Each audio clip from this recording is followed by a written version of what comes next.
Welcome guys to our Python Programming at 333 Object-Oriented Programming Subject. Tapos na tayo sa orientation natin. Tayo ay nasa lecture 1 na ng ating subject. Ang topic natin ngayon ay while loop. Ang definition ng while loop using Python ay the traditional type looping of iteration in Python is the while loop, which enables a piece of code to execute repeatedly so long as some given condition is true. It executes a block of statements continuously until a specified condition ends up true. Once the condition becomes false, the program will execute the statement immediately after the loop. Ang hint lang natin dito. Si while loop ay isang traditional iteration in Python na kung saan ay isa siyang piece of code na paulit-ulit na ginagawa kung ang condition value mo ay tama. Susunod ay gagawin niya ang isang block statement ng ulit-ulit hanggang maging mali na ang condition mo. Kapag mali na ang condition mo, susunod na code ang gagawin niya pagka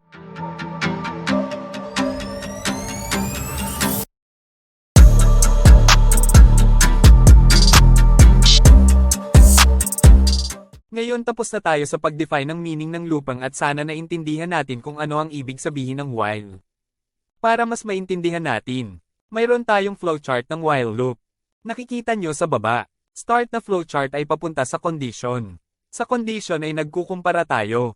Pag ang nakumpara na value natin ay true, execute niya ang state at ito ay mag-increment or decrement ng value kasi pag wala tayong increment or decrement na value ito ay mag-infinite looping at makakasama ito sa ating code. Dapat ang condition ng looping natin ang mag-terminate.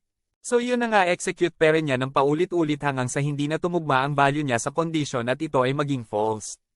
Pag false na ang value, mag-terminate na ito or end.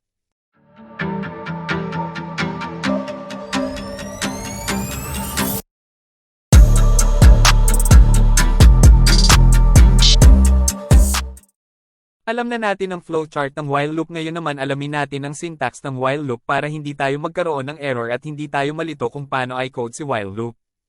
Una ang keyword na while tapos sunod ang condition natin at huwag kalimutan ng colon. Pagkatapos nito punta tayo sa next line at huwag kalimutan ng indent para alam ni Python na ang statement mo ay para kay while loop. Pag mayroon ka na block of statements, isunod muna ang increment or decrement mo na statement at press enter.